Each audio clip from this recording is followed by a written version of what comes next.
Imagine watching a video of a world leader saying something shocking. The lighting is perfect, the voice is exactly right, and the facial expressions look completely natural. However, the leader never actually said those words. This is the reality of deepfakes, a technology that uses artificial intelligence to create convincing but entirely fake videos and audio recordings. We are currently living in what can be called an infocalypse. This is a state where the information we consume is so untrustworthy and manipulated that it becomes difficult to tell what is real and what is a lie. This crisis is moving fast, and if we do not learn how to handle it, our societies could fall into deep trouble. The technology behind these fakes relies on something called deep learning. This is a type of software that looks at massive amounts of data, like thousands of photos of a person's face, and learns how to recreate it perfectly. The term deepfake comes from a combination of deep learning and the word fake. In the beginning, this was mostly used by hobbyists on websites like Reddit to swap the faces of famous actors into different movies. While it might have seemed like a harmless trick at first, it quickly turned dark. People began using it to create non-consensual and demeaning content to hurt others. Even the most famous people in the world found they had no power to stop these faked images from spreading across the internet. To understand why this is so dangerous, we have to look at the difference between misinformation and disinformation. Misinformation is when someone shares something that is wrong by accident. Disinformation is much worse. It is a lie created on purpose to trick people. History shows us that some countries have become experts at this kind of information warfare. For example, decades ago, a campaign was launched to make people believe that a certain virus was a biological weapon created by a government. Even though the story was a total lie, it spread to 80 different countries because it contained a tiny grain of truth that made it feel believable. Today, with the internet and AI, these lies can spread in seconds rather than years. In modern democracies, this constant stream of lies is creating a massive crisis of trust.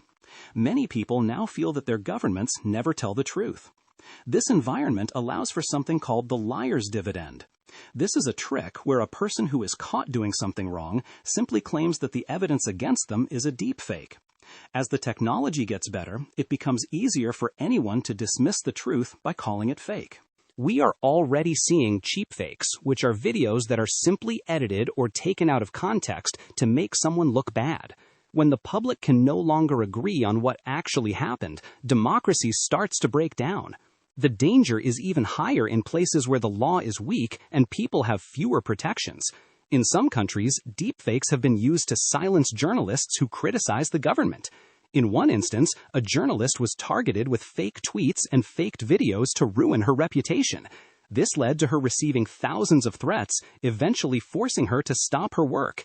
In other parts of the world, simple lies spread on social media have led to actual violence and the deaths of thousands of people.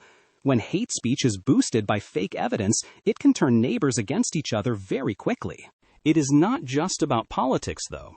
Deepfakes are becoming a powerful tool for criminals who want to steal money. There have already been cases where scammers used silicone masks to pretend to be government officials during video calls to trick wealthy people into giving them millions of dollars. As AI improves, they won't need masks anymore. They can use software to mimic a CEO's voice so perfectly that an employee will transfer large sums of money thinking they are following a direct order. This type of audio fraud is very hard to catch because we are naturally wired to trust the voices of people we know. The recent global pandemic showed us exactly how this information crisis works in real time. Various countries used the confusion of the virus to spread conflicting stories.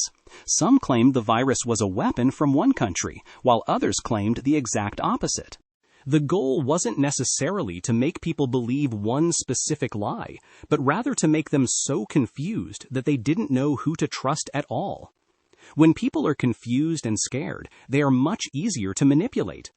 Even leaders within democratic countries contributed to the mess by sharing conflicting information and dismissing scientific facts when they were inconvenient. The future might look dark, but there are ways to fight back against the Infocalypse.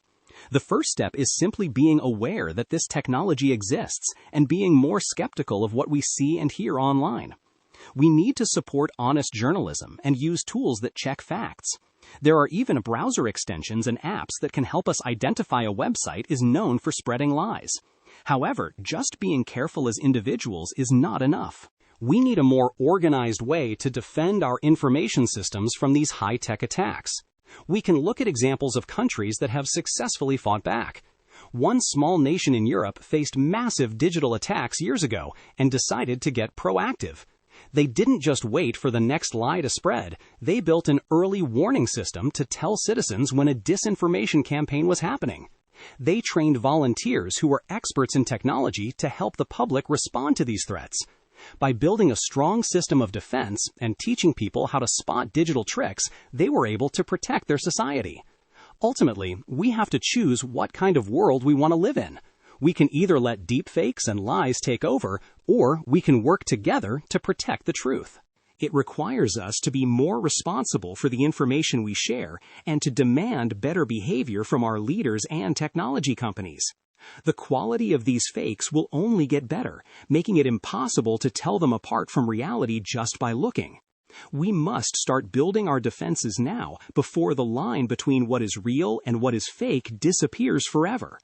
If we can stay informed and stay united, we can survive the Infocalypse.